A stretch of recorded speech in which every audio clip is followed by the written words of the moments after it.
말씀하시면에 오신 여러분을 환영합니다. 안녕하세요. 김효성입니다. 네, 여러분 반갑습니다. 생명사랑학교 한문동 목사입니다. 네, 반갑습니다. 차동민입니다. 반갑습니다. 반갑습니다.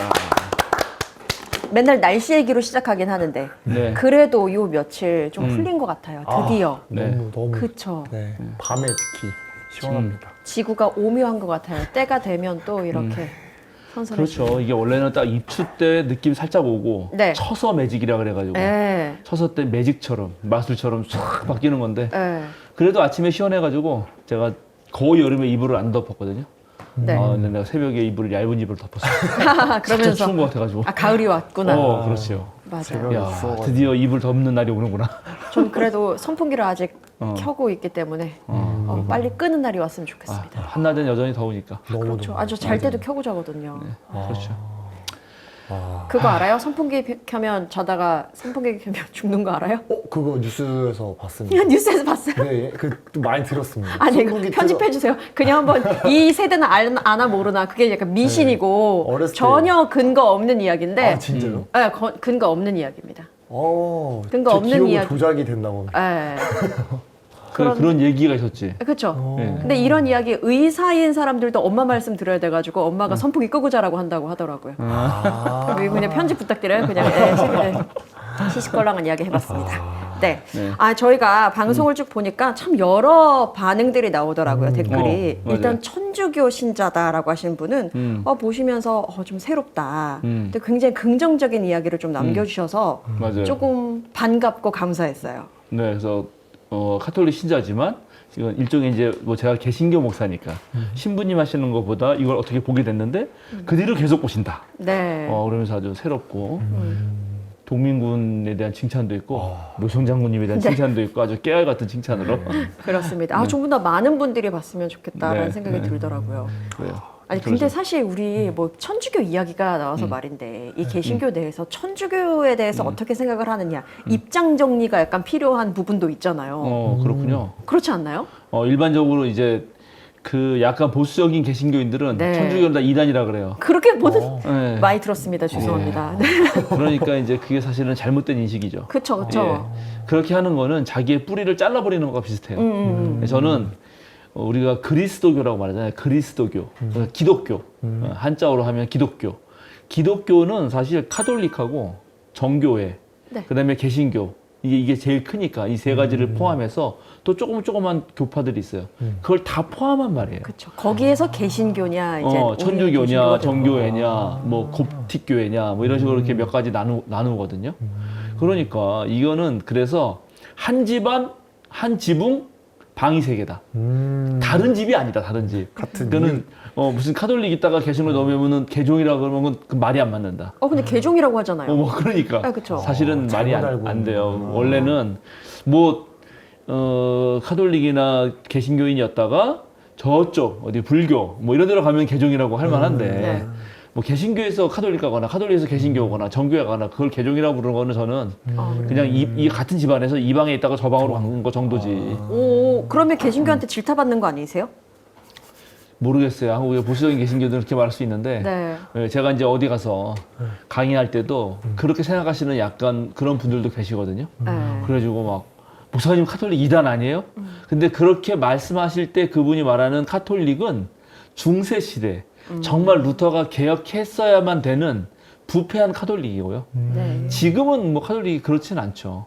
그리고 그때는 카톨릭도 뭐 개신교의 루터를 좀 또라이다. 막 그렇게 되게 아주 안 좋은 것으로 네. 좀 정신 이상 된 거 아니냐. 뭐 이렇게까지도 몰아붙이고 그랬어요. 근데 그렇게는 아니죠.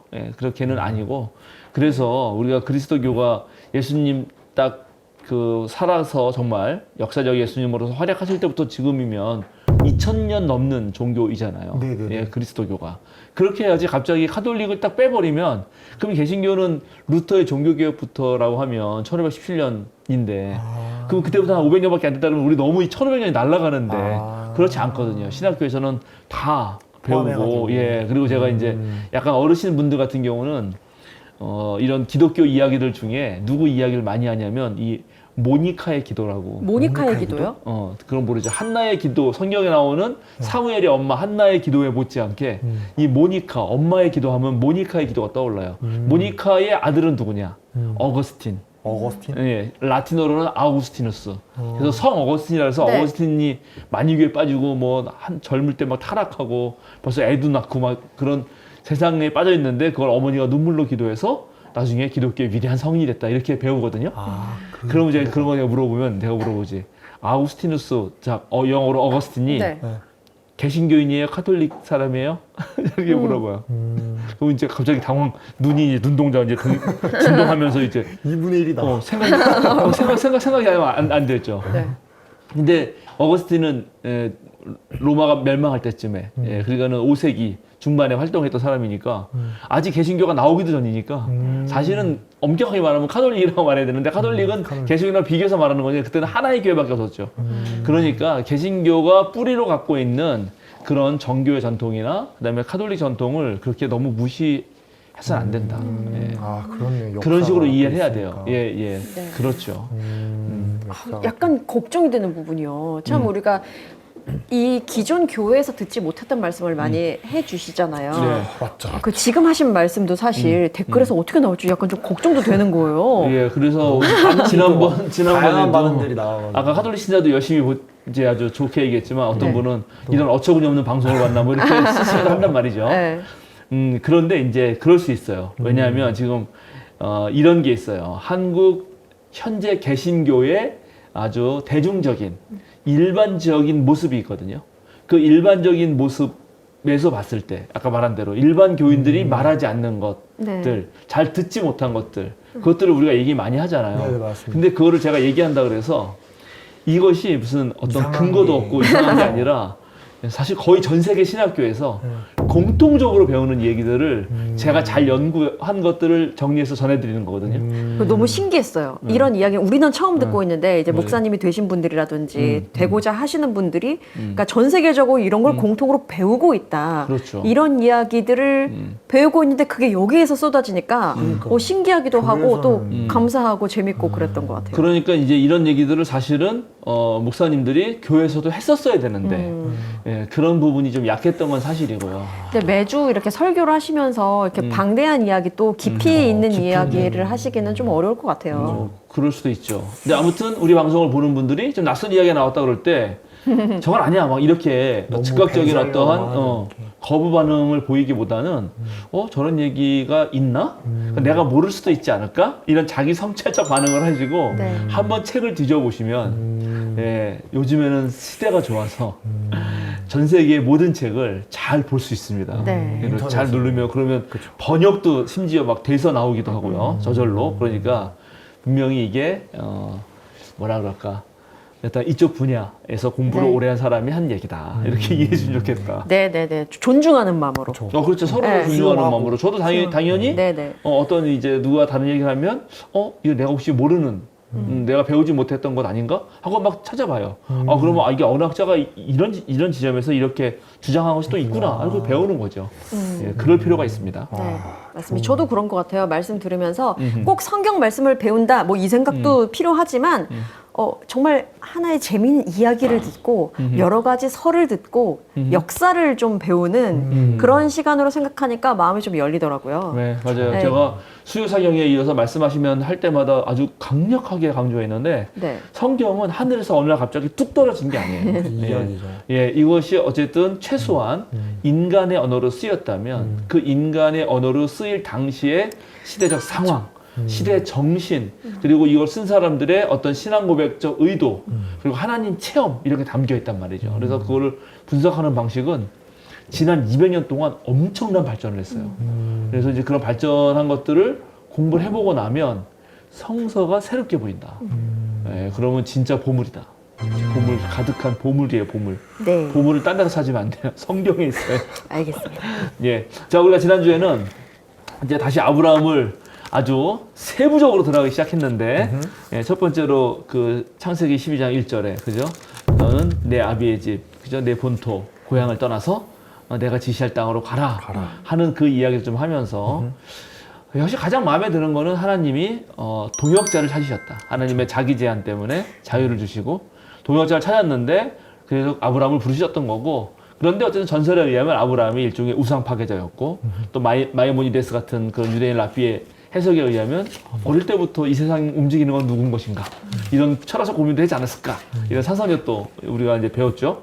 예. 그런데 어쨌든 아브라함은 그렇게 해서 자기 주변 환경에서 길러졌지만 그런 것을 다시 한번 반성적으로 성찰해서 자기 스스로 모든 것을 판단하고 선택하고 책임지려고 하는, 철저하게 개인적 책임에 서려고 했다. 예, 그런 얘기를 했습니다. 이게 되게 중요합니다. 우리가 진짜 제대로 성인이 된다는 거는 남에게 휘둘리지 않고 어떤 일이 생겼을 때 남 탓하지 않고 자기가 스스로 한번 이렇게 예, 선택을 하고 자기가 책임지려는 자세가 일단은 필요하다까지 배웠어요. 자, 그런데 오늘은 그 뒤를 좀 더 가봐야 돼요. 자, 그래서 창세기 12장 다시 한번 1절부터 3절을 읽어주실래요? 주님께서 아브라함에게 말씀하셨다. 너는 내가 살고 있는 땅과 내가 난 곳과 너의 아버지 집을 떠나서 내가 보여주는 땅으로 가거라. 내가 너로 큰 민족이 되게 하고 너에게 복을 주어서 내가 크게 이름을 떨치게 하겠다. 너는 복의 근원이 될 것이다. 너를 축복하는 사람에게는 내가 복을 베풀고 너를 저주하는 사람에게는 내가 저주를 내릴 것이다. 땅에 사는 모든 민족이 너로 말미암아 복을 받을 것이다. 네, 좋습니다. 네. 이게 하나님의 약속이에요. 하나님이 부르셨는데 그냥 너가 내 말 따라서 오면 너에게 이러한 복을 주겠다 하고 약속한 건데, 일단 큰 민족이 되게 하고 그러면 이제 후손들이 많아야죠. 큰 민족이 되려면 아브라함의 후손들이. 그리고 당연히 큰 민족이 되면 이름이 떨쳐야겠죠. 네. 그건 연결되는 거예요. 그런데 복의 근원이 된다 이런 말을 해요. 복의 근원. 네. 요건 많이 듣는 말이에요. 우리 복의 근원이 되라고. 그래서 그 복의 근원이 왜냐 하면 3절이 그 복의 근원을 설명해 주는 것인데, 아브라함을 축복하는 사람에게는 또 그 사람도 축복을 받고 아브라함을 저주하는 사람은 그 사람 저주를 받으니까 이 사람을 축복할 때 그 복이 묻어. 네. 그래서 땅에 사는 모든 민족이 아브라함 때문에 복을 받는다. 그러니까 복의 셈이죠. 복의 원천. 근원, 그래서. 예, 근원. 뭐 이런 이제 일단 그런 약속이에요. 엄청난. 그리고 이제 이런 약속을 받고 아브라함이 드디어 떠납니다. 그게 4절인데 보면 아브라함은 주님께서 말씀하신 대로 길을 떠났다. 롯도 그와 함께 길을 떠났다. 아브라함이 하란을 떠날 때 나이는 75이었다. 근데 떠날 때 나이가 벌써 75이에요. 네. 너무 몇 살이라 그랬지? 저 28입니다. 와. 지금 새로운 거 지금 하던 거 다 접고 네. 새로운 거 한번 해볼 도전 어때요? 쉽지 않죠, 정말. 그래서- 한 달 정도는 시간을 가져야 할 것 같습니다. 생각을 해봐야 한다. 네. 유성 장군. 저는 도전을 잘 하는 편인데도 어렵죠. 네. 또 나이를 생각하면 이 28도 어려운데 42는 오죽하겠어요. 근데 지금 아브라함은 몇 살이라고? 75? 75에 떠나라고 하는 거야. 근데 이 나이 때, 이 역사, 이 배경을 봤을 때 75, 많은 나이죠? 많은 나이죠. 어. 왜냐하면 네. 그 나중에 한 90 얼마 먹었을 때 애 낳을 때 둘 다 웃잖아. 네. 비웃잖아. 말이 되나요? 이 나이에? 이렇게 하니까 여전히 이 나이에 이때도? 그런 거죠. 예, 네, 그런 거죠. 일단은 많은 그만큼 나이입니다. 살았죠, 네. 자, 그러면 이제 문제는 이 75세 아브라함은 새로운 길로 떠나고, 근데 그 새로운 길은 충분히 하나님의 약속을 믿고 가는 거예요. 그렇죠. 근데 그 약속이 언제 이루어지나? 이게 궁금해지잖아요. 아무것도. 그러니까 이게 궁금해지잖아요. 네. 자, 그리고 이거를 한 번 한 게 아니에요. 자, 이제 좀 더 볼게요. 13장 14절에서 17절 읽어주세요. 롯이 아브라함을 떠나간 뒤에 주님께서 아브라함에게 말씀하셨다. 너 있는 곳에서 눈을 크게 뜨고 북쪽과 남쪽, 동쪽과 서쪽을 보아라. 내 눈에 보이는 이 모든 땅을 내가 너와 내 자손에게 아주 주겠다. 내가 너희 자손을 땅의 먼지처럼 셀 수 없이 많아지게 하겠다. 누구든지 땅의 먼지를 셀 수 있는 사람이 있다면 너의 자손을 셀 수 있을 것이다. 내가 이 땅을 너에게 주니 너는 가서 길이로도 걸어보고 너비로도 걸어보아라. 예, 그렇죠. 지금 후손을 얼마큼 주겠다고? 땅의 뭐처럼? 먼지. 예, 지금 구체적으로 됐죠. 아까 네. 모두 큰 민족이 되는데 그 큰 민족의 구성원의 숫자가 얼마냐? 땅의 먼지 같다. 와, 엄청나네. 확실하죠? 근데 또 있어요. 15장 5절 6절 읽어주세요. 주님께서 아브라함을 데리고 바깥으로 나가서 말씀하셨다. 하늘을 쳐다보아라. 내가 셀 수 있거든 저 별들을 세어보아라. 그리고는 주님께서 아브라함에게 말씀하셨다. 너희 자손이 저 별처럼 많아질 것이다. 아브라함이 주님을 믿으니 주님께서는 아브라함의 그런 믿음을 의로 여기셨다. 네. 지금 계속 이런 축복들이 있단 말이죠. 그런데 실제로 이루어졌을까?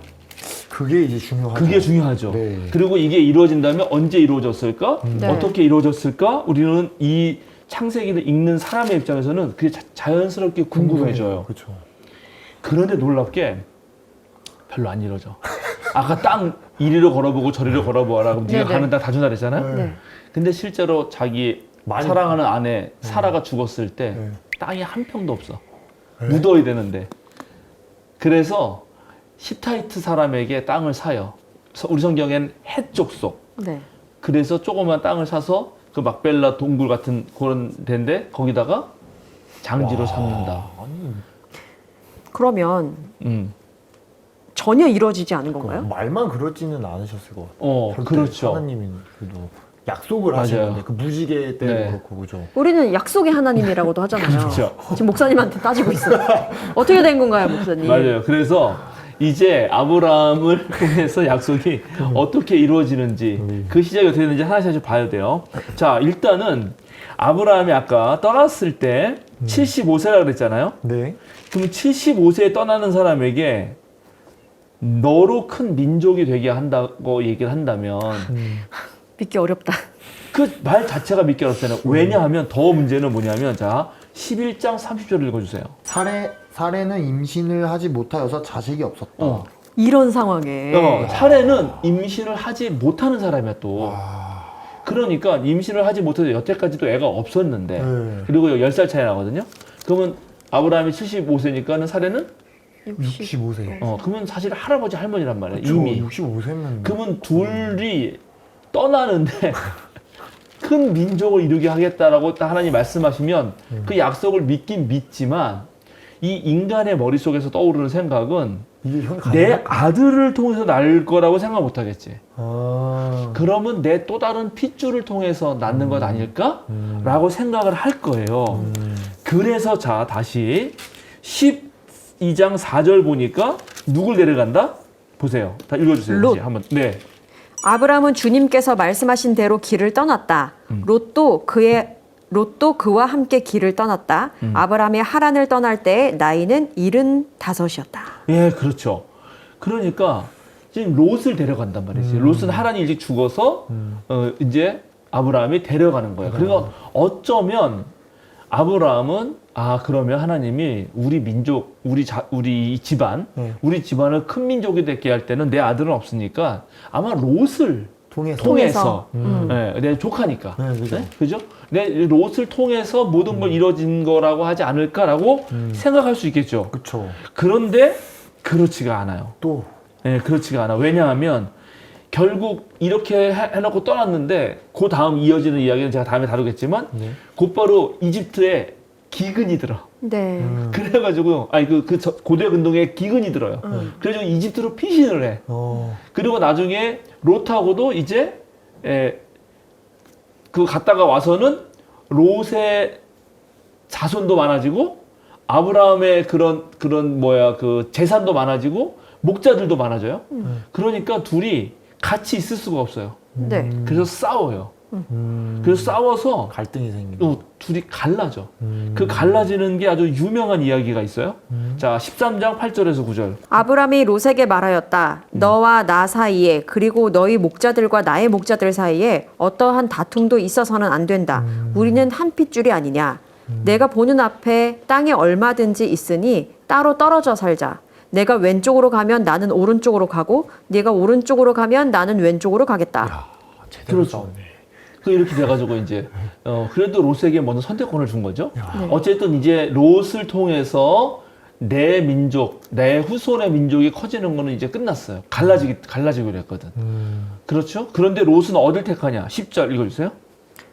롯이 멀리 바라보니 요단 온 들판이 소알에 이르기까지 물이 넉넉한 것이 마치 주님의 동산과도 같고 이집트 땅과도 같았다. 아직 주님께서 소돔과 고모라를 멸망시키시기 전이었다. 롯은 택한 걸 보니까 물이 넉넉하고 주님의 동산과도 같은데 네. 이집트 땅과도 같다단 말이 나와요. 이건 무슨 의미예요? 나중에 예비하는 거지. 자, 나중에 좋은데. 이집트가 엄청 거기에 모든 백성이 그쪽에 있었잖아요. 멀리.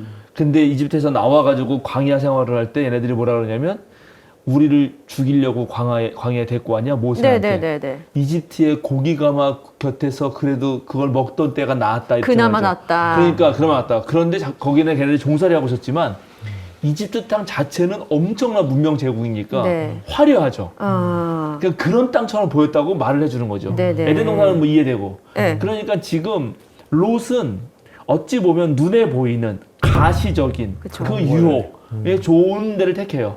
그러나 거기가 좋은 데는 아니었죠. 어때요? 결국은 망할 땅이었어. 심판 받을 땅.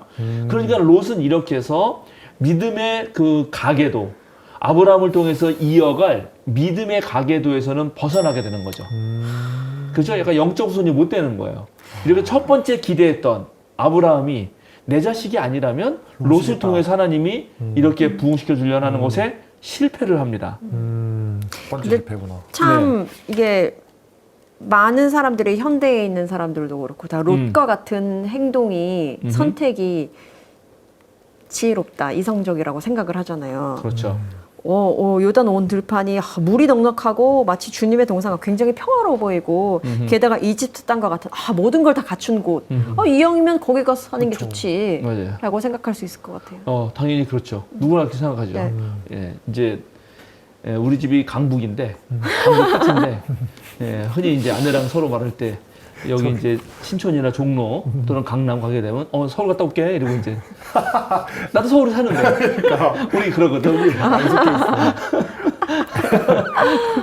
근데 제가 최근에 부산을 갔다 왔는데요. 부산에 갔다 왔더니 여기 부산에 사는 분이 거기다 서울 수도권 다 같은 데 아니에요? 다 서울이죠? 있는 그럼 다 서울인데. 근데 우리는 절대 또 안 그러잖아요. 그러니까 약간 역시 그래도 화려한 문명이 있는 곳을 기대하고 좋죠. 네. 그런데 그것이 정말 그것만이 좋냐라고 말할 때 역시 인간이 놀랍게 나이를 먹으면 많은 사람들이 특히 남성들이 그렇게 나는 자연이다를 열심히 봐.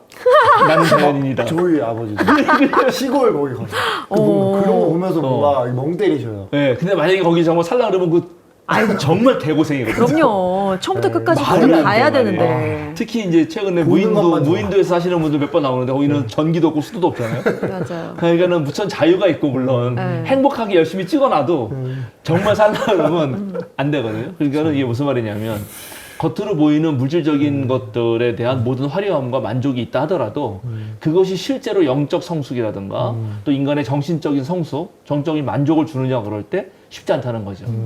그러니까는 배부른 만족한 돼지, 그냥 만두라고 그러는데 만족한 돼지로 살 거냐 아니면 배고픈 소크라테스로 살 거냐 할 때 많은 사람들이 배부른 소크라테스가 되면 제일 좋겠지만 그쵸. 그거는 불가능하고 그래서 차라리 만족한 돼지가 낫지 않겠냐고 하면서도 언제나 소크라테스를 그리워하는 이런 것이 있죠. 어쨌든 롯을 통해서 대를 잇기는 실패합니다. 그래가지고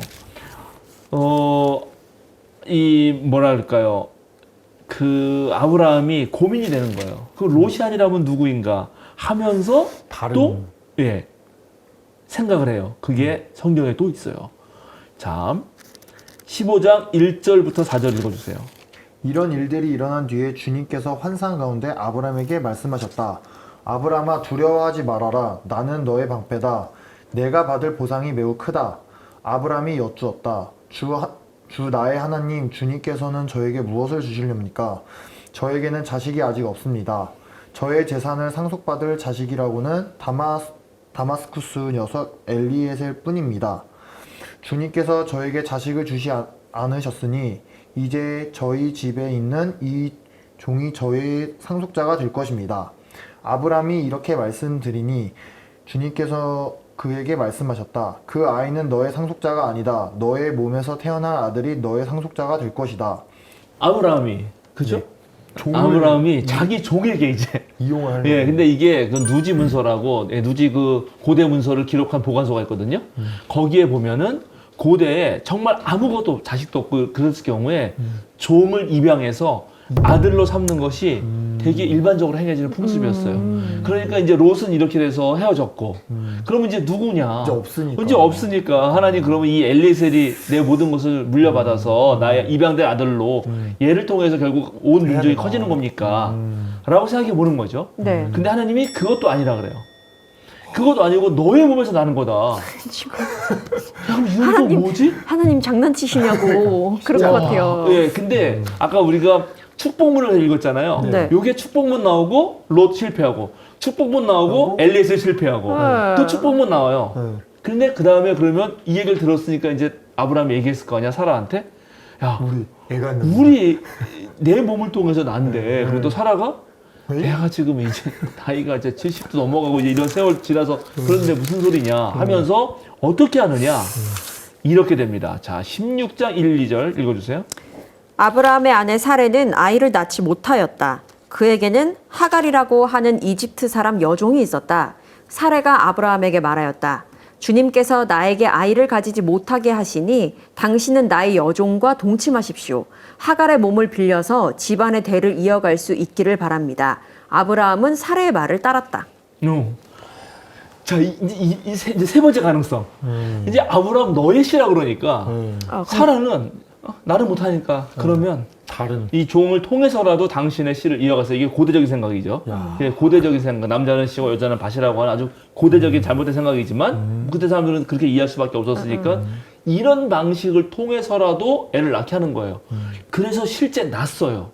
자, 16장 4절에서 6절 읽어볼까요? 4절에서 5절? 아브라함이 하갈과 동침하니 하갈이 임신하였다. 하갈은 자기가 임신한 것을 알고서 자기의 여주인을 깔보았다. 사레가 아브라함에게 말하였다. 내가 받는 이 고통은 당신이 책임을 지셔야 합니다. 나의 종을 당신 품에 안겨주었더니 그 종이 자기가 임신한 것을 알고서 나를 멸시합니다. 주님께서 당신과 나 사이를 판단하여 주시면 좋겠습니다. 정말 애를 낳았어요. 그러면 이제 이 이스마엘인데 얘가 이스마엘을 통해서 뭔가 가능성이 있잖아요. 그런데 이 아이가 난 것이 이 집안의 복이 되냐? 아니죠. 지금 이 두 여인 사이에 문제가 새로 생기는 거야. 이제 이게 뭐 우리 사극에서 많이 보죠. 네, 왕비들 막 드라마 완전 드라마야지 드라마. 네. 그랬더니 이 하갈이 주인을 막 깔보는 거야. 이제 내가 말해 애 낳는데. 내가 실질적 안주인이지. 그렇지. 예, 고대 사회에서 여성이 출산을 통해서 자기 정체성을 삼을 이 시대에 이제 애를 낳으면은 이렇게 힘을 갖는 거죠. 그랬더니 사례가 화가 나가지고 아브라함한테 해댔죠. 그랬더니 이제 6절 보세요. 6절도 읽어주세요. 아브라함이 사레에게 말하였다. 여보, 당신의 종인이 당신 마음대로 할 수 있지 않소? 당신이 좋을 대로 그에게 하기 바라오. 사레가 하갈을 학대하니 하갈이 사레 앞에서 도망하였다. 아니 없어요. 집안이 파탄 나고 있어. 엉망진창이구만. 아브라함은 무관심. 아니 난 모르겠어. 당신 종이잖아. 알아서 해. 완전 무관심. 책임을 져야 되는데 책임을 안 져. 저기 믿음의 조상님. 원래 책임을 짓는 존재로 등장했는데 여기선 안 져요. 제일 중요한 책임인데 이거. 그러게요. 근데 요 얘기를 썼을 때 아마 그 생각을 못했을 거야, 이 사람들은. 요 이야기를 재밌게 만들어야 되니까. 그래서 아브라함 무책임하죠. 그 다음에 하갈은 사라를 멸시했죠. 그러니까 열받으니까 사라가 이제 하갈을 학대합니다. 그래서 이 극심한 분열이 일어나고 결국 이스마엘의 그런 운명은 어떻게 되느냐면 16장 12절입니다. 읽어주세요. 너희 아들은 들나귀처럼 될 것이다. 그는 모든 사람과 싸울 것이고 모든 사람 또한 그와 싸울 것이다. 그는 자기의 모든 친족과 대결하며 살아가게 될 것이다. 쌈딱이네요. 그렇죠. 그러니까 이렇게 돼버립니다. 너무 괴롭겠다. 근데 근데. 어떻게 보면 그 말씀 때문에 이게 이렇게 뭔가 일어나는 거 아닌가? 무슨 말씀 때문에? 그 이제 많은 아이를 가질 거다 했는데 굳이 이제 그 말 안 들었으면 그냥 나 못 갖겠다고 그냥 살았을 텐데. 근데 그 약속을 이루는 방식에서 인간이 생각할 수 있는 모든 가능성을 지금 열어본 거예요. 이 성경 이야기가. 첫 번째는 조카, 친척이라도. 네. 근데 그거 안 되면 내 종이라도? 그거 너 핏줄 아니지 않느냐? 이랬더니, 그러면 다른 여성을 통해서라도 한번 해보자 했더니 이런 문제가 생기더라 하는 거죠. 이제 남은 가능성은 기적밖에 없어요. 기적. 그거 없잖아, 이제. 해보고 다 해봤잖아요. 그거는 진짜 아브라함과 사라에게서만 애가 나오고 그 아이를 통해서 번성하는 것밖에 없습니다.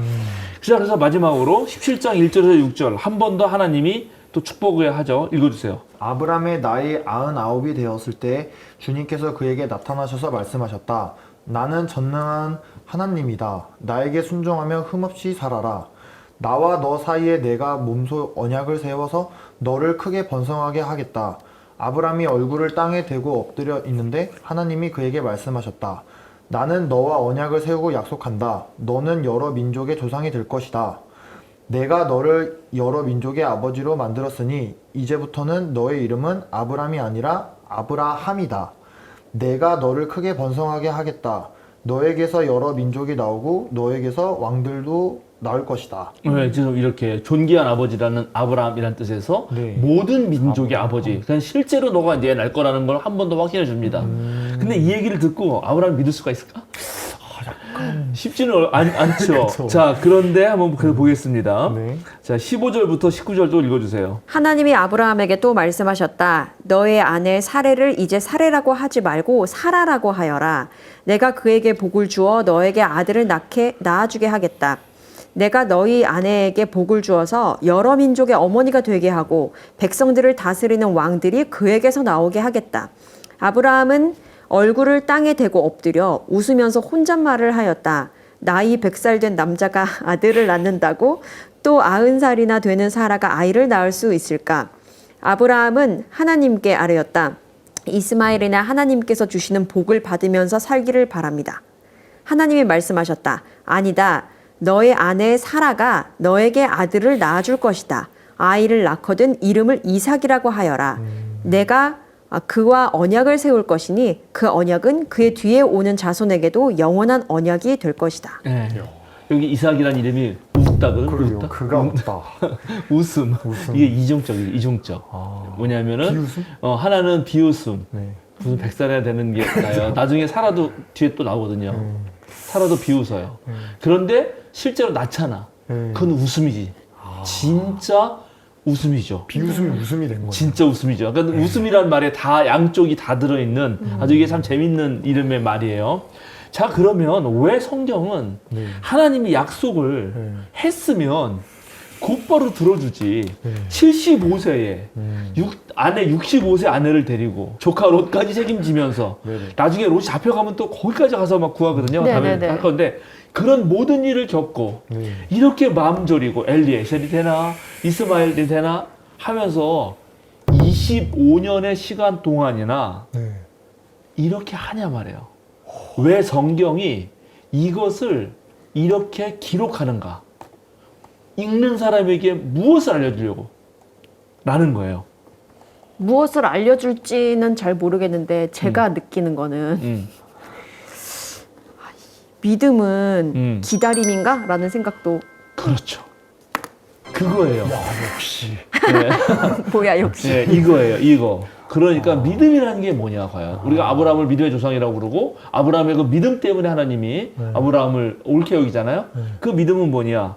약속의 지연. 약속이 이루어지지 않아요. 잘. 네. 지연돼. 계속 늦춰져. 네. 그럼에도 불구하고 신뢰를 잃지 않고 살아가는 능력.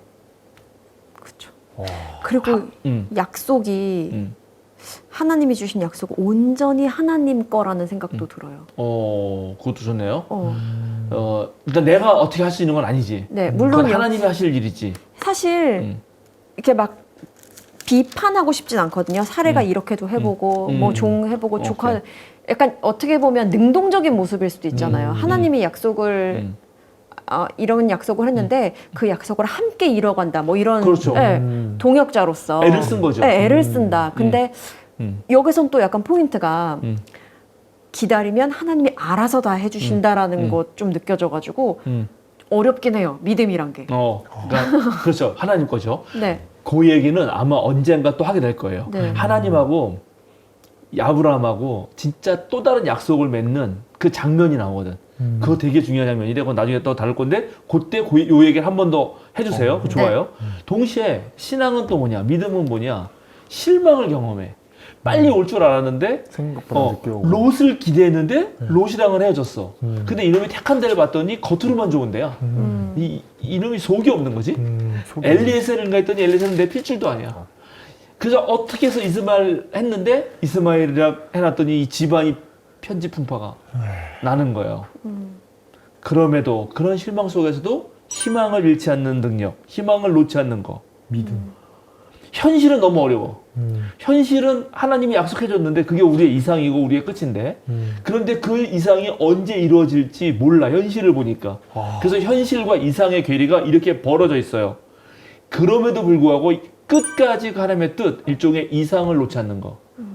이게 믿음이다라고 성경은 말해주고 싶었던 거야. 근데 정말 저도 너무 느낀 건데 이제 하나님이 이제 어쨌든 아이를 가질 거라고 말을 했는데 이제 어쨌든 아브라함은 나이가 이렇게 먹었는데 그게 가능하겠냐고 했는데 저는 애초에 그 하나님의 그 말을 아예 배제하고 계속 생각을 했던 것 같아요.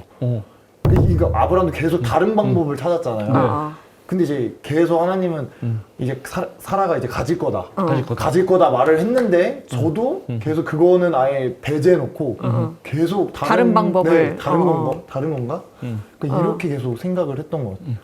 그래서 와, 이게 믿음이라는 게 이게 진짜 되게 그 방금 말씀하신 그 믿음은 실망을 경험할 수 있다. 실망을 경험한다. 이게 되게 용기가 되는 말 같아요. 실망 경험하죠. 네, 많은 사람들이 교회 다니면서 많은 기대를 갖고 그렇지. 다니잖아요. 근데 교회에서 상처받았다는 사람들이 굉장히 맞아요. 많잖아요. 그래서 떠나는 사람들도 많고. 근데 그 처음에 약속을 믿고 실망을 잘 견뎌냈으면 좋겠다, 이겨냈으면 좋겠다는 생각이 들어요. 그러니까 그게 믿음의 하나의 부분인데 그거의 절정은 나중에 이제 욥에서 나오죠. 욥. 네. 욥은 엄청난 고통을 당하는데 그 고통 속에서도 자기의 삶을 궁극적인 파멸로 몰아가지 않는 거예요. 그 핵심 주제는. 고통스러운 이 모든 상황이 내 삶을 파멸로 몰아가지 않도록 지켜내는 거. 맞아. 그게 믿음이에요. 그건 이제 욥의 믿음이지. 거기까지 가는 건데 그건 나중에 또 얘기할 때가 올 거고. 어쨌든 이게 믿음이거든요. 자, 이제 요 시점에서 하나님이 왜 아브라함을 택했나? 이거에 대해서 우리가 알 수 없다 그랬잖아요. 근데 놀랍게 성경이 하나님이 아브라함을 택한 이유를 알려주는 구절이 있어요. 어딥니까? 내가 이제 미리 안 알려주는데. 왜 전 시간에 이게 나오지 않나요? 근데 있어요. 자, 18장 19절 읽어주세요. 내가 아브라함을 선택한 것은 그가 자식들과 자손을 잘 가르쳐서 나에게 순종하게 하고 옳고 바른 일을 하도록 가르치라는 뜻에서 한 것이다. 그의 자손인 아브라함에게 배운 대로 하면 나는 아브라함에게 약속한 대로 다 이루어 주겠다. 택한 이유가 뭐라고? 그 잘 가르쳐서 하고 우리 읽었는데 잘 이해 못했어. 이거 바로 그건가요? 그대로. 그냥 그대로인 거죠? 그대로죠. 아브라함이 겪은 일을 가장 많은 그 대대손손 많은 가족을 이뤘으니 하나님의 가르침을 그대로 전해라. 자기가 겪은 일을 자기 후손들에게 이게 하나님의 뜻이라고 하면서 잘 가르치게 하려고 아브라함을 택했다. 그럼 여기서 지금 아브라함은 뭐가 되냐면 모든 앞으로 올 후손들의 아버지가 되는 거죠. 믿음의 아버지는 부모가 진짜. 되는 거예요. 네. 부모가 돼서 실제로 그 자기 자녀들에게 하나님의 신앙은 이런 거다라고 가르쳐 주기 위해서 그거를 너한테 시켜보려고. 그래서 첫 번째 믿음 뭐라고? 약속의 지연 속에서도 신뢰를 잃지 않는다. 실망을 경험하면서도 희망을 놓지 않는다. 그렇죠? 현실과 이상의 괴리 속에서도 어려움을 겪어 나가지만 하나님의 뜻을 끝까지 지켜낸다죠. 자, 그러면 이렇게 지켜낸 이 아브라함이 드디어 약속의 실현이 되잖아요. 이삭을 낳는다고? 이삭을 낳아요. 낳는데 놀랍게 성경은 그 이삭을 낳는 장면을 어떤 이야기와 엮어가면서 얘기를 해. 이게 또 끝내주는 거야. 이게 뒤에 후손 애들에게 가르침이 된다고요. 네. 자, 그걸 보겠습니다. 창세기 18장 일단 1절에서 5절만 읽읍시다. 주님께서 마므레의 상수리 나무 곁에서 아브라함에게 나타나셨다. 한창 더운 대낮에 아브라함은 자기의 장막 어귀에 앉아 있었다. 아브라함이 고개를 들고 보니 웬 사람 셋이 자기의 맞은 쪽에 서 있었다. 그는 그들을 보자 장막 어귀에서 달려나가서 그들을 맞이하며 땅에 엎드려서 절을 하였다. 아브라함이 말하였다. 손님들께서 저를 좋게 보시면 이 종의 곁을 그냥 지나가지 마시기를 바랍니다. 물을 좀 가져오라고 하셔서 발을 씻으시고 이 나무 아래에서 쉬시기 바랍니다. 손님들께서 잡수실 것을 제가 조금 가져오겠습니다. 이렇게 이 종에게로 오셨으니 좀 잡수시고 기분이 상쾌해진 다음에 길을 떠나시기 바랍니다. 그들이 대답하였다. 좋습니다. 정 그렇게 하라고 하시면 사양하지 않겠습니다. 이런 일이 벌어집니다, 지금. 이 일이 벌어져요. 자, 이게 되게 재밌는 이야기예요. 지금 한낮이죠, 한낮? 네. 더울 예, 때겠네요. 한낮입니다. 한낮에는 한창 더운 대낮이잖아요. 보통 이때는 사람들은 다니지 않아요. 왜냐면 너무 더우니까. 더우니까. 지금 똑같아요. 우리 네네. 이게 중동 지역 아니에요. 네네네. 그런데 그 대낮에 그래서 아브라함도 지금 상수리 나무 곁에서 쉬고 있어.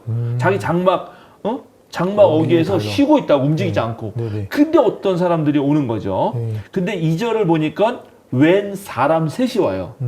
그런데 1절은 주님께서 나타났다고 말을 해줘. 네. 그치? 우와, 대박. 자, 그러니까 이제 이거 되게 재밌는 거야. 그래서 이거를 읽은 사람은 네. 이 사람의 모습으로 나타난 셋이 주님이라는 걸 알아요. 읽은 사람은. 그렇죠. 지금 나는 알지만. 지금 나는. 근데 아브라함은 만난 거는 사람 셋이야, 사실은. 아. 그렇죠? 자, 이제 모르고 그러면. 그렇죠. 그치, 그치. 일단은 모르는 거죠. 그쵸. 그러니까 네. 지금 아브라함은 정확하게 사람 셋을 되게 엄청. 지금 환대하는 대접하고. 거라고요. 네. 예, 지나가는 걸 보고 막 달려나가서 네.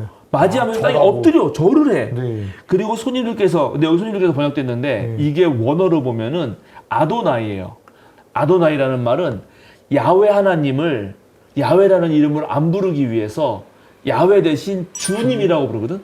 주님이라고 부르는 단어야. 네. 그러니까 놀랍게도 아브라함이 그 사람 셋에게 하나님에게 쓸 법한 말을 써요. 아도나이. 요게 이 창세기를 쓴 사람들의 엄청난 그 복선과 네.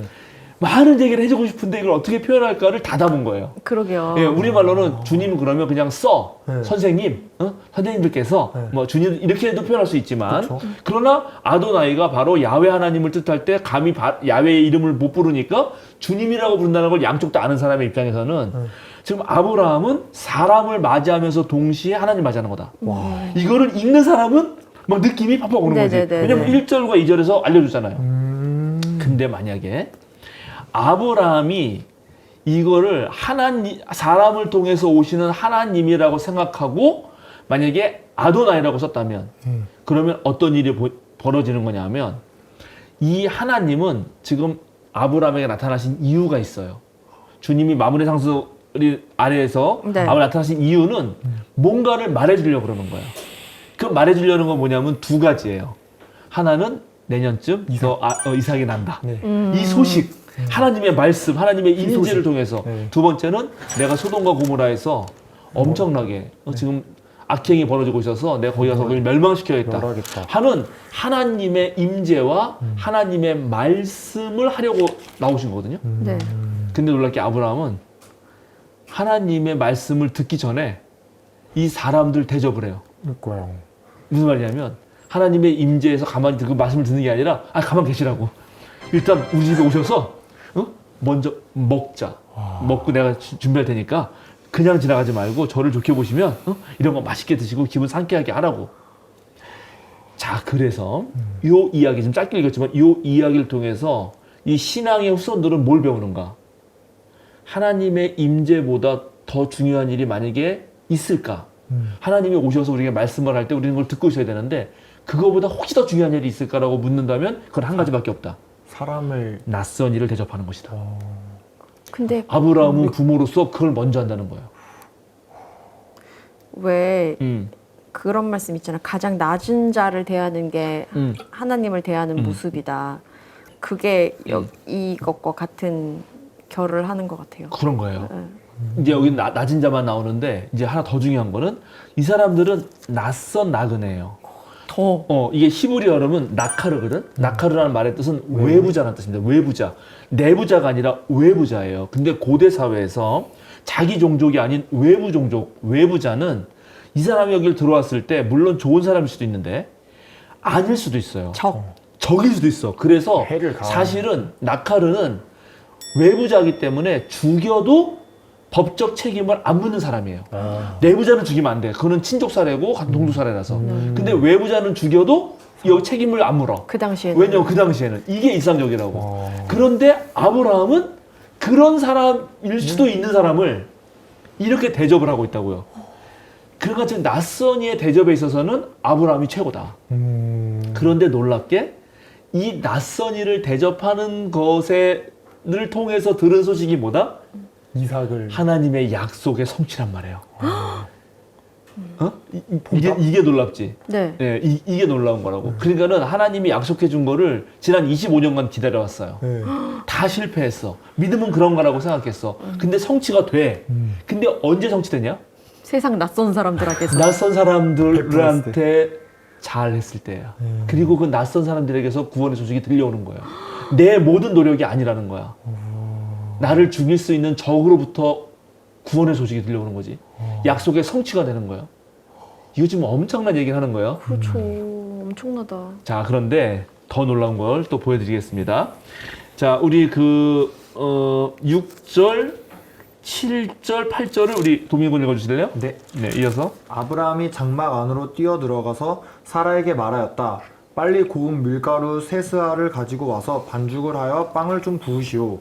아브라함이 집짐승 떼가 있는 대로 달려가서 기름진 좋은 송아지 한 마리를 끌어다가 하인에게 주니 하인이 재빨리 그것을 잡아서 요리하였다. 아브라함이 엉긴 젖과 우유와 하인이 만든 송아지 요리를 나그네들 앞에 차려 놓았다. 그들이 나무 아래서 먹는 동안에 아브라함은 서서 시중을 들었다. 이렇게까지요? 자, 근데 여기에 이게 더 놀랄 건데, 여기 지금 밀가루, 고운 밀가루예요, 그것도. 고운 밀가루. 자, 고대 사회에서 곱게 간 밀가루를 만들려면 얼마나 이게 귀중한 건지 알겠죠? 이게 고운 밀가루가 쉽지 않거든? 네. 몇 번을 갈아야 돼? 손이 다 수동으로 하는 거 아니에요? 맷돌 같은 걸로. 한 번 갈면 안 곱잖아. 그쵸, 여러 번 했을 거예요.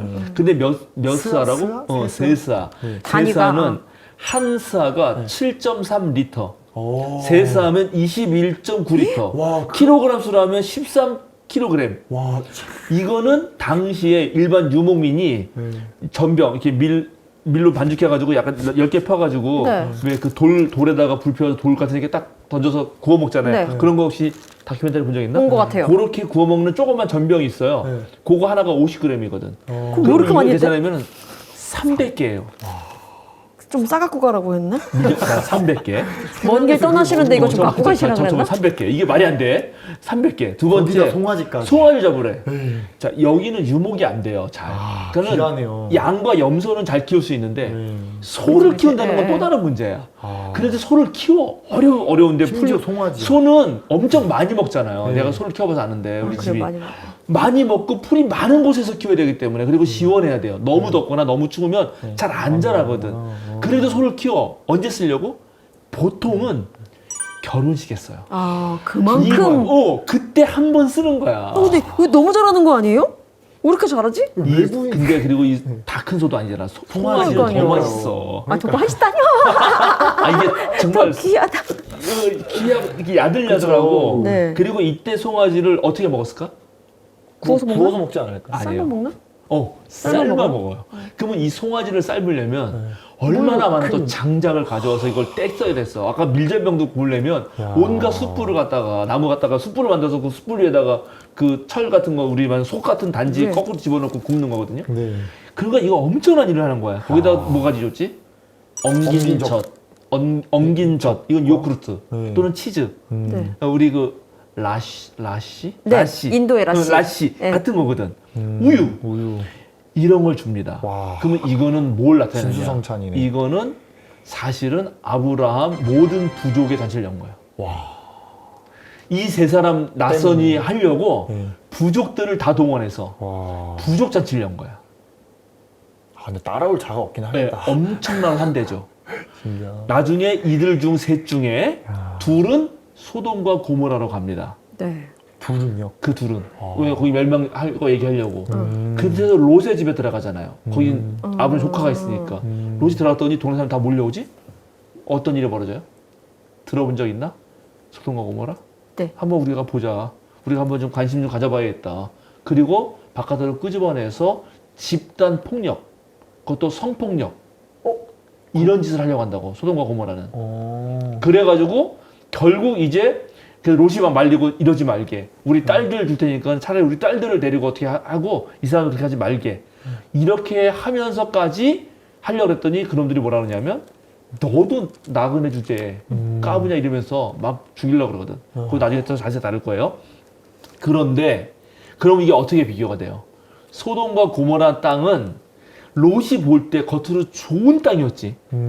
주님의 동산 같았고 그렇죠. 그죠. 이집트 같았다. 삐까뻔쩍하고. 그러나 그 사회의 문화는 뭐였다? 완전히 낯선 이들에 대해서는 완전 천대와 배제와 혐오로 가득한 사회였다.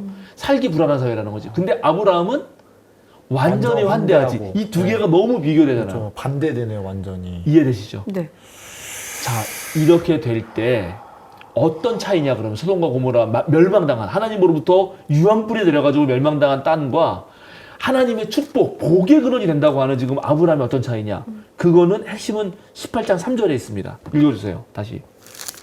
아브라함이 말하였다. 손님들께서 저를 좋게 보시면 이 종의 곁을 그냥 지나가지 마시기 바랍니다. 좋게 보시는 손님들이 저를 좋게 보시면. 타인에 대한 그 관점이 그렇지. 엄청 그거네요. 그렇지. 네. 지금 내가 너희를 좋게 봐서 널 대접하는 게 아니야.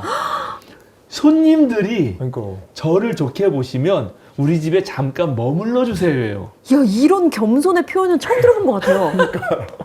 그러니까 이거는 완전히 관점이 타자적 관점입니다.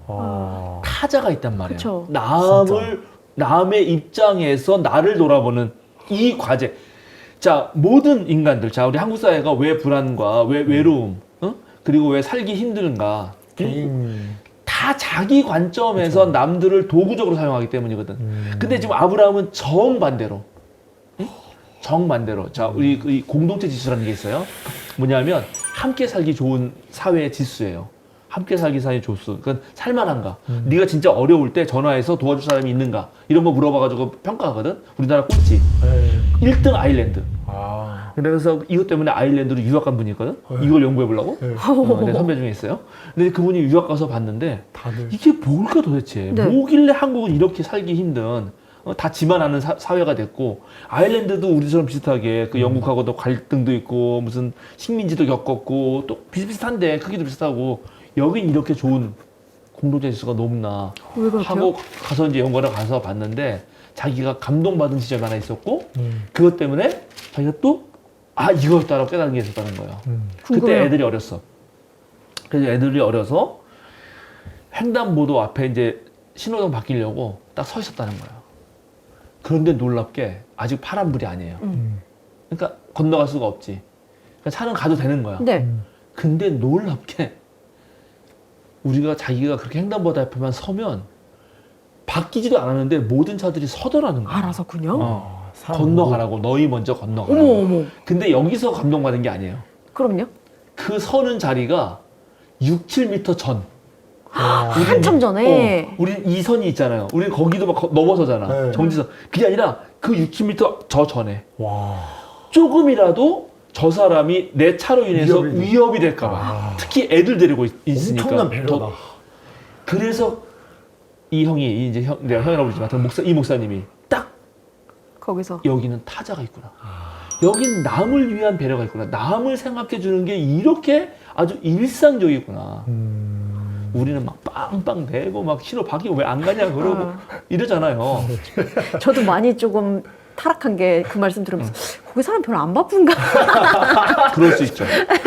그럴 수 있죠. 이렇게 되네. 예, 그러니까는 일 중심, 능력 중심보다 사람 생각하고 그것도 남 생각하고 저 사람을 위해서 어떻게 내가 뭘 해줄까 이런 것이 아주 일상적으로 녹아 있더라 하는 것을 그 하나의 예로도 느꼈다는 거죠.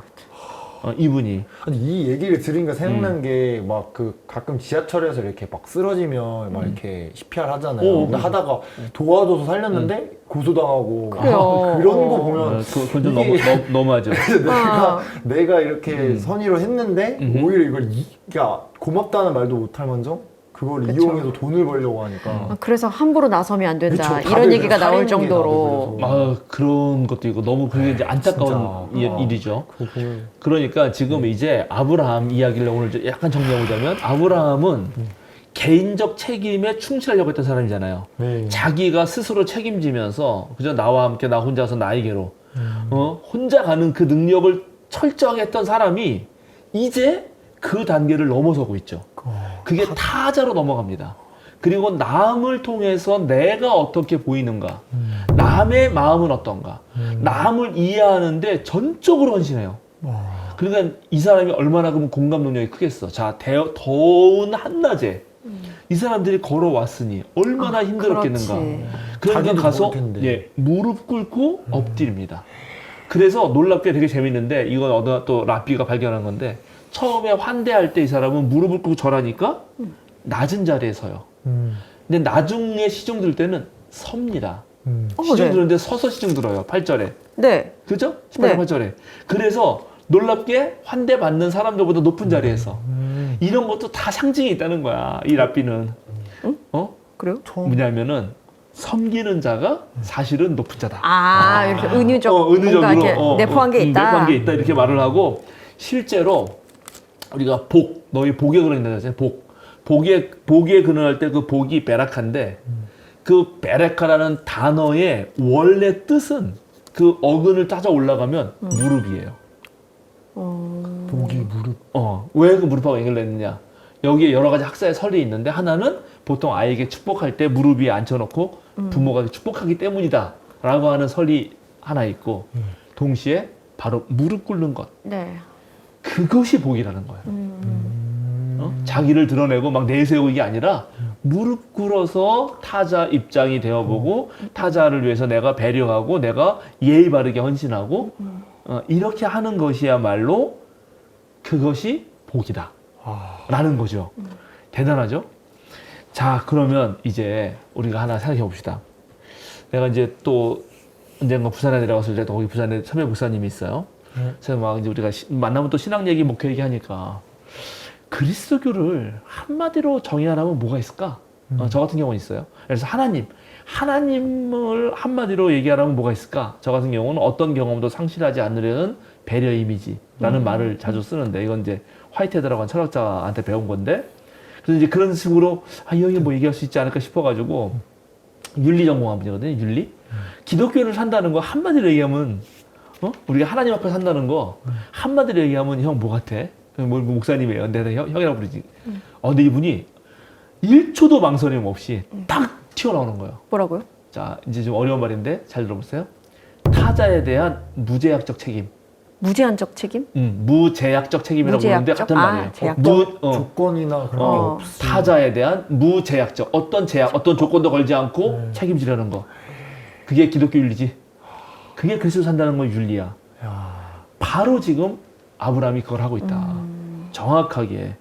결국 신의 약속이 이루어지는 지점은 나와 다른 사람, 나와 낯선 사람을 적이나 이렇게 멀리 배제할 것으로 여기지 않고 그 낯선 사람과 하나 되면서 그것을 새로운 가능성으로 만들어내는 것. 그렇죠?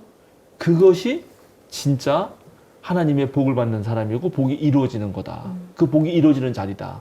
그리고 놀랍게 이것이 우리 그리스도교가 말하는 거룩이에요. 거룩하다는 말은 원래 다르다는 말이거든. 근데 다르다는 게 남들과 구별되니까 그게 거룩하다라고 많은 이해하지만 그 다름을 배제의 방식이 아니라 다름을 품는 방식으로 해야 된다. 근데 다름을 품으려면 어떻게 되냐면 내 안에 서 있으면 안 돼요. 나를 이제 개인적 책임지는 것이 시작이라면 요거에서 멈추면 안 되고 내 바깥으로 나아가야 되거든. 내가 원래 있었던 상태, 내가 고수하려고 하는 상태 바깥으로 나가야 되는 거예요. 이거에 대한 정확한 영어가 있거든. 영어 엑스타시예요. 엑스타시 말 들어봤죠? 엑스타시. 네. 엑스타시. 그걸 종교적 용어에서 종교적 황홀경 또는 무아지경 이렇게 불러요. 왜냐하면 엑스타시에서 에크는 바깥으로 해요. 스타시스는 어떤 선 상태를 뜻하거든. 그러니까 자기가 있는 선 자리에서 그 바깥으로 한 걸음 더 나아가 보는 것. 즉 남이 되어보는 것. 타자가 되어보는 것. 그래서 나를 확장하는 것. 그것이야말로 종교 체험이고 종교적 황홀경이다라고 이 종교학자들이 말하거든요. 아브라함은 지금 그렇게 하고 있죠. 아브라함은 환대를 통해서 남을 섬기고 수용하고 받아들이는데 최고가 된 사람입니다. 하나님이 아브라함을 택한 이유는 이런 거 네가 직접 하고 이걸 너희 후손들에게 보여줘라. 그래서 놀랍게 하나님의 약속이 이루어지는 거는 이 환대 이야기를 통해서 바로 이삭이 생긴다. 이 내러티브가 너무 멋있는 거야 지금. 네. 왜 이 이야기를 이렇게 엮나 성경이. 제가 지금 창세기 12장부터 18장까지 확 넘어서 그런데 우리 저기 청중들 이거 보시는 분들은 한번 제 얘기를 오늘 들으시고 끝난 다음에 천천히 창세기 12장부터 18장까지 이야기를 쫙 읽어보세요. 그러면 느낌이 올 거예요. 자, 일단 할 얘기는 거의 다 한 것 같아요. 좀 이해됐나요? 네. 네. 되게 신앙적으로도 감격이 있지만 그럼 뭐라 그럴까? 그냥 꼭 믿지 않는 사람들이어도 인생의 지혜가 이렇게 담긴 것 같아요. 우리들 왜 사람들끼리 그러잖아요. 그냥 쉬운 말로 야야 어떤 사람을 어떻게 다시 만날지 모르는데 다 잘해야지. 그러니까 이런 이야기를 쉽게 하는데 그런 것처럼 여기는 정말 하나님이 어떤 형상을 가지고 나에게 올지 모르는데 모두를 정말 겸손함으로 하나님께 죽게 대하듯 그렇게 모든 이에게 겸손하게 배려를 담아서 응대를 해야겠구나. 다시 한번 느끼게 되는 것 같아요. 사람 관계에서도? 네네네. 그렇죠? 동민군은 뭘 생각합니까? 근데 이거 약간 좀 다를 수도 있는데 제가 최근에 어떤 영상을 봤는데 그 무슨 미스 코리아 거기 이제 막 전 세계 미스 코리아 이제 이쁜 사람들 다 모여서 이제 그걸 선정하는 그런 대회인데 거기서 이제 한국인이 1등을 했거든요. 근데 이제 그분이 이제 혹시 아세요? 네, 봤어요 리리스. 네, 그거 수상 소감을 봤는데 그 뭐 환경 오염에 대한 이제 그런 걸 어떻게 생각하냐 이렇게 질문을 했는데 다른 나라들은 그거에 대한 문제점만 계속 말을 했는데 이게 문제다 이랬는데 이제 한국인이 우리는 이제 타인을 되게 공감을 해야 된다. 그러니까 그런 식으로 말을 하면서 그 혼자 그런 해결책을 말을 한 영상인데 그게 너무 와닿았었어요. 그러니까 우리가 상대방 입장이 돼봐야 되고 상대방 입장이 맞아요. 돼서 그거를 그런 관점을 바라봐야 되고 그러면서 이제 자연스럽게 우리가 이제 문제점들을 해결할 수 있다. 뭐 이런 부분인데 오늘 이거 얘기를 들으면서 좀 더 뭔가 확실해진 느낌? 그거에 대해서. 맞아요. 그러니까 우리가 이제 아브라함이 복이야 하나님 어릴 때 네네. 많은 한국 사람들, 한국 교인들이 생각하는 복이라고 하면 그 복 자체가 자기 중심적이 될 수가 있다. 근데 아브라함은 그게 아니라 그걸 넘어서서 타자 중심적으로, 그러니까 타자 입장에서 생각해 보기를 아주 잘하는 사람이다. 그럼 그 타자가 누구겠느냐? 일단은 인간이었을 거예요. 남. 네. 근데 오늘날 기후위기에는 그 타자가 바로 자연 환경이죠. 근데 거기를 배려하고 존중하지 않으니까 어떻게 되냐면 그거를 이용해 먹으려고만 해. 도구로 사용한다고. 그게 사실은 어떻게 됐냐? 그렇게 내 중심에서 남 인간과 자연 환경을 도구로 이용해 먹으려고 하는 것들이 우리 사회를 망쳤고 우리에게 괴로움을 준 거예요. 그러니까는 복을 다른 말로 바꾸면 일상 언어로 바꾸면 행복인데 하나님의 축복을 그냥 우리 일상 언어로 바꾸면 행복이에요. 네. 그러면 너 어떻게 행복하게 살래? 너만을 위해 살면 행복할 것 같지? 그렇지가 사실은 않아. 오히려 너와 낯선 타자를 너 안으로 받아들이는 능력이 커지면 커질수록 행복이 찾아온다. 그렇게 네가 살아가면 살아갈수록 내가 복의 근원이 될 거다. 이렇게 말해주고 있다는 거죠. 이거는 아까 진짜 맞는 말이에요. 맞아요. 물선 장군만 그 말한 것뿐만이 아니라 기독교인뿐만 아니라 모든 인간들이 정말 그렇게 산다고 생각해 보세요. 그러면 천국이죠. 행복 가득합니다. 그렇죠. 행복 가득해요. 진짜. 예. 이런 부분을 기억하시고 저는 이제 믿음 얘기할 때마다 역시 제가 요 믿음의 아까 지연되는데 기다리면서 네. 약속이 계속 지연되는데도 끝까지 믿어주기. 이걸 제가 어디에 제일 많이 써야 된다고 생각하냐면 특히 부모들은 자식에게 써야 돼요. 자식은 계속 이게 못마땅하거든 부모 입장에서는. 왜 얘가 이렇게 좀 부족해 보이고 늘 실망을 경험해. 좌절을 경험해. 놀랍게. 그런데 끝까지 희망을 놓지 않고 자녀들을 믿어줘야 됩니다. 이게 무척 중요해요. 거기서 가정에 행복이 생겨요. 못 믿어주고 쪼는 순간 이제 끝나는 거야. 가정. 그러니까 이렇게 우리가 다 적용할 수 있거든요. 그래서 이러한 것들이 오늘 이 아브라함의 하여튼간 이 환대 이야기입니다. 다시 한번 하나님의 약속은 과연 어떻게 이루어지나. 내 주변에 낯설고 다른 것, 심지어 외부자, 혹시 적으로 느끼는 사람들까지도 어떻게 포용할 수 있는가. 포용이 이루어지는 순간 약속은 성취된다. 그리고 그것을 기독교 신앙은 거룩하다고 말한다. 와, 완벽하네요. 됐습니다. 다 한 것 같아요. 네. 자, 우리 기도하고 마실까요? 예. 주님 감사합니다. 아브라함은 오늘 길 지나가는 나그네 3명을 놀랍도록 부족의 잔치로 만들면서 그들을 대접합니다. 그런데 바로 그렇게 지나가던 3사람이 바로 하나님이셨고, 사실 오늘날 우리 그리스도인들이 모든 사람에게서 하나님의 형상을 볼 수 있을 때 그것이야말로 진정으로 우리 그리스도인의 삶의 자세가 되어야 되는 것 아닌가 생각하게 됩니다. 그리고 그때 우리가 복의 근원이 되고 또 행복이 찾아올 줄로 믿습니다. 오늘날 한국 사회와 한국 교회가 너무나 자기중심적이고 자기애적인 나르시즘을 가지고 살아가는 것은 아닌지 다시 한번 생각하게 하시고, 우리 또한 이 아브라함의 믿음을 본받게 하여 주시옵소서. 언제나 감사드리며 예수님의 이름으로 기도드립니다. 아멘. 아멘.